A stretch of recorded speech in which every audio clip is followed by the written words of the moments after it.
Le Brésil a connu une élection présidentielle tumultueuse.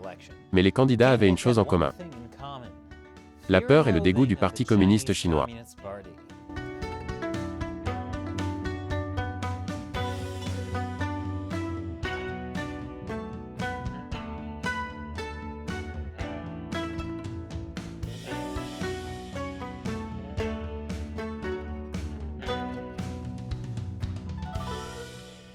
Bienvenue à Chine non censurée, je suis Chris Chappell. Ce mois-ci, le Brésil a tenu son élection présidentielle. Le choix était entre le président sortant Jair Bolsonaro, qui s'est présenté comme le candidat antisocialiste, mais qui a été accusé par beaucoup d'être un leader d'extrême droite aux tendances autoritaires. Son adversaire, Lula da Silva, l'a également accusé de pédophilie et de cannibalisme.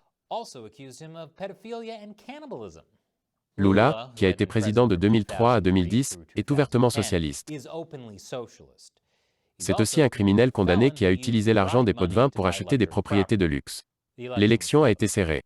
Lula l'a emporté de justesse sur Bolsonaro, avec 50,9% des voix, contre 49,1% pour Bolsonaro. La différence n'est que d'environ 2 millions de personnes dans un pays de plus de 200 millions d'habitants. Cependant, Bolsonaro n'a pas encore reconnu sa défaite. Et des dizaines de milliers de ses partisans ont protesté contre ce qu'ils considèrent comme une fraude électorale. Ce à quoi je ne peux que répondre: première fois. Sérieusement, si c'est comme ça que chaque élection va se dérouler à partir de maintenant, nous pourrions aussi bien revenir au droit divin des rois. Ce qui me rappelle, votez pour Chris Chappell pour le poste de chef suprême des États-Unis à vie. C'est le dernier vote dont vous aurez besoin. Les élections au Brésil sont généralement dominées par les questions domestiques. En fait, dans ses promesses de campagne pour un second mandat, Bolsonaro n'a même pas consacré un seul paragraphe aux relations extérieures. Cela dit, cette élection a été particulièrement marquée par la Chine. Selon un journaliste brésilien, il est désormais clair que la Chine est entrée dans le débat politique intérieur, avec des conséquences et des répercussions incertaines sur les relations de la Chine, non seulement avec le plus grand pays d'Amérique du Sud, mais aussi avec toute l'Amérique latine. Ce point est important car le Brésil est le plus grand et le plus riche pays d'Amérique du Sud. La façon dont le Brésil regarde et traite le Parti communiste chinois a un effet d'entraînement sur tout le continent. Le Brésil est très influent. Voici à quoi ressemblerait l'Amérique du Sud si la cire brésilienne n'avait jamais été inventée. Mais l'économie brésilienne souffre d'un grave cycle de désindustrialisation. Et c'est la Chine qui en est en grande partie responsable, car elle envoie des marchandises bon marché qui ont remplacé la production nationale. Les entrepreneurs locaux se plaignent du peu de droits de douane et de barrières réglementaires pour les produits chinois, surtout avec l'émergence de plateformes de commerce électronique comme AliExpress dans le pays. En fait, Amazon n'est pas aussi populaire au Brésil. Ce qui doit faire mal puisque le Brésil est littéralement la maison de l'Amazonie. En 2021, le Brésil était la principale destination des investissements chinois dans le monde. Et si vous avez regardé l'émission, vous savez que les investissements chinois ont tendance à ne pas profiter aux locaux à la fin. L'investissement chinois est comme le menu à $1 chez Taco Bell. Vous êtes tout excité au début. Mais on finit toujours par le regretter. Alors, comment les candidats ont-ils parlé de la Chine? Et comment leurs actions correspondent-elles à leur rhétorique? Je vous en dirai plus après cette courte pause commerciale, à moins que nous soyons à nouveau démonétisés. Bienvenue à nouveau. La Chine a joué un rôle inhabituellement important dans l'élection présidentielle brésilienne de cette année, parce que la Chine joue un rôle important au Brésil depuis des décennies. Prenez le candidat numéro 3, Ciro Gomes. Bien qu'il soit une figure importante de la gauche brésilienne, il a été l'un des premiers à attaquer l'influence chinoise. Lors d'un événement de campagne, il a déclaré qu'il pensait que la Chine utilisait le Venezuela comme un proxy militaire pour garder le Brésil sous contrôle. C'est une affirmation assez audacieuse. Mais Gomes n'était que le candidat numéro 3. L'élection était vraiment entre Lula et Bolsonaro. Et ils avaient aussi des choses assez fortes à dire sur la Chine. Commençons par Lula. Lorsque Lula était président, il a rapproché le Brésil et la Chine. Il était aux commandes lorsque la Chine a dépassé les États-Unis comme premier partenaire commercial du Brésil en 2009. Il a également fait pression pour développer les BRICS, une sorte d'alliance économique entre le Brésil, la Russie, l'Inde, la Chine et l'Afrique du Sud. C'était sa première erreur. Je veux dire, pourquoi l'appeler BRICS alors que CRIBS est juste là? Cela aurait été tellement plus cool.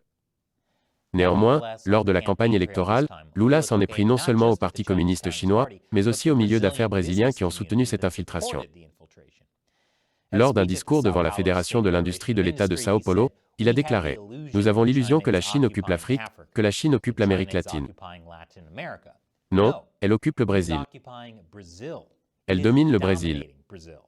Il a également pris le temps de faire l'éloge de son ancien vice-président, le décrivant comme « le seul homme d'affaires qui a dit « Je n'ai pas peur de la Chine ». Lula a essentiellement accusé Pékin d'être responsable de la désindustrialisation du Brésil. Et cela n'a certainement rien à voir avec ses propres politiques socialistes. Il a blâmé un autre pays pour ses propres lacunes politiques. C'est réconfortant de voir que les présidents sont les mêmes, où qu'ils soient. Mais Lula a définitivement envoyé des messages contradictoires sur la Chine. Il a déclaré aux agriculteurs que, s'il était élu, il rétablirait les relations avec la Chine en 6 mois, car la Chine importe une grande partie des produits, des céréales et de la viande brésiliens. Car si Lula tient aujourd'hui un discours ferme sur la Chine, Bolsonaro l'a fait lors de sa précédente campagne présidentielle. Bolsonaro a été le premier président brésilien à être élu avec un discours dur sur la Chine, critiquant souvent les investissements chinois au Brésil, comme une menace pour la sécurité nationale et la souveraineté économique. Lorsque Bolsonaro a fait sa première campagne en 2018, il a déclaré qu'il allait freiner les dépenses chinoises, en particulier celles des industries brésiliennes critiques. Par exemple, la Chine contrôle la plupart des ports brésiliens. Les investissements chinois sont donc plutôt comme si le menu $1 de Taco Bell détenait le titre de propriété de votre voiture. Bolsonaro a déclaré « La Chine n'achète pas au Brésil, c'est elle qui achète le Brésil ». Adopter cette ligne était possible en raison de la façon dont Lula a rapproché le Brésil et la Chine. Bolsonaro a également été le premier candidat présidentiel brésilien à se rendre à Taïwan. Il a également tweeté qu'il romprait avec les précédents gouvernements brésiliens de gauche, qui avaient été amicaux avec les régimes communistes. Pendant son mandat présidentiel, Bolsonaro, ses alliés et même l'un de ses fils ont fréquemment mentionné Pékin, et ont même fini par provoquer une querelle avec l'ambassadeur chinois de l'époque, Yang Wanming, après avoir accusé la Chine de dissimuler l'origine du Covid-19. Et les partisans de Bolsonaro ont fait écho à cette rhétorique dure envers la Chine lors des récentes élections.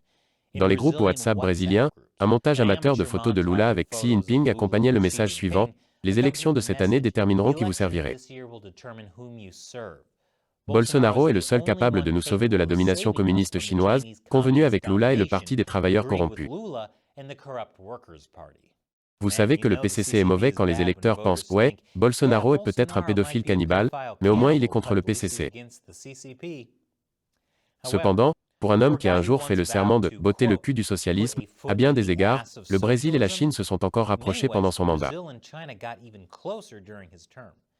Sous Bolsonaro, le commerce avec la Chine a augmenté d'environ $100 milliards en 2019 à $135 milliards en 2021.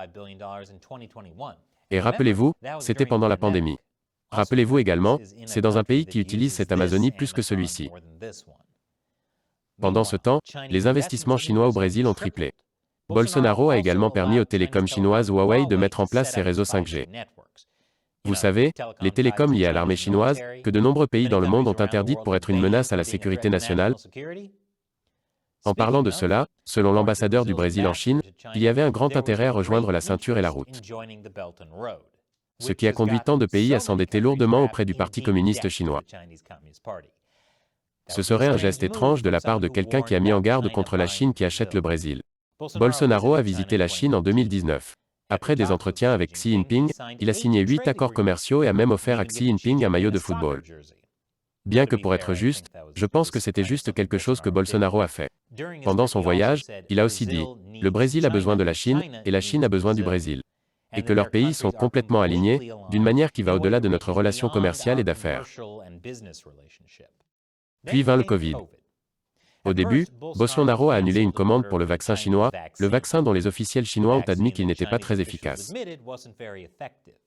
Bolsonaro a déclaré qu'il ne laisserait pas les Brésiliens être des cobayes pour le médicament Sinovac. Mais disons que cette opposition n'a pas duré longtemps. Et même si, au début de la pandémie, Bolsonaro s'inspirait de Trump en l'appelant le virus de la Chine, lorsqu'il est allé sur le plateau de Tucker Carlson il y a quelques mois, il avait ceci à dire sur l'origine du virus. D'où pensez-vous que le virus Covid est venu? Apparemment d'un laboratoire à l'autre bout du monde. Mais aucune enquête approfondie n'a été menée. Vous savez, juste un laboratoire à l'autre bout du monde. Peut-être qu'il venait d'un laboratoire en Papouasie-Nouvelle-Guinée. C'est ce qu'il voulait dire quand il a dit qu'il ne voulait pas que les Brésiliens soient des cobayes. Bolsonaro a également insisté sur l'idée que le Brésil est un pays chrétien. Et il a été l'un des rares dirigeants mondiaux à utiliser l'Assemblée générale des Nations unies pour demander que des mesures soient prises contre la montée des persécutions à l'encontre des chrétiens dans le monde. Mais il n'a jamais mentionné le rôle de la Chine dans cette affaire, malgré la terrible persécution à laquelle les chrétiens sont confrontés en Chine. Sous sa direction, le Brésil s'est également abstenu, avec l'Ukraine, d'un vote de l'ONU condamnant le génocide des Ouïghours en Chine. Donc, en gros, le Brésil a un groupe de politiciens qui parlent durement de la Chine pendant la campagne, mais qui deviennent mous dès qu'ils sont au pouvoir. Les élections brésiliennes sont vraiment comme celles des États-Unis. Et Chine non censurée ne serait pas possible sans le soutien de téléspectateurs comme vous, que ce soit en aimant et en vous abonnant, en partageant l'émission avec vos amis et votre famille, en achetant un superbe t-shirt dans notre boutique à l'adresse chinauncensored.tv/merchandise, ou en nous soutenant directement par le biais du site de financement participatif Patreon, ou de notre communauté de médias sociaux exclusive sur Locals. Ce sont ces fans que j'appelle l'armée de 50 centimes de Chine non censurée, qui nous rejoignent dans la lutte contre le Parti communiste chinois. Pour les remercier, je réponds à leurs questions. La question d'aujourd'hui vient de Joachi sur Locals. La Russie est souvent surnommée « l'ours endormi ». En référence à ce surnom, pourriez-vous qualifier la Chine de « panda rampant » car elle avance lentement en coupant le salami? De plus, le PCC est effrayant, tout comme les pandas. Je pense que ce serait un surnom très drôle et vrai. Vous savez, c'est une excellente idée. En surface, les pandas ont l'air innocents et câlins, mais derrière cette façade se cachent des crocs assoiffés de sang, qui vous arracheraient la gorge si jamais ils en avaient l'occasion. Tout comme le PCC. Le panda rampant est également une bonne idée, car tout le monde déteste les pandas, et ces sentiments seraient donc transférés au PCC. Et la meilleure partie est que, comme les pandas, un jour le PCC aura disparu. Merci pour la suggestion, Joachi. Et merci d'avoir regardé. Si vous souhaitez vous joindre à nous dans la lutte contre le panda rampant que j'appelle le PCC, rejoignez l'armée de 50 centimes de Chine non censurée sur notre plateforme de médias sociaux sans censure, sur les Locals. C'est chinauncensored.locals.com. Encore une fois, je suis Chris Chappell, à la prochaine fois.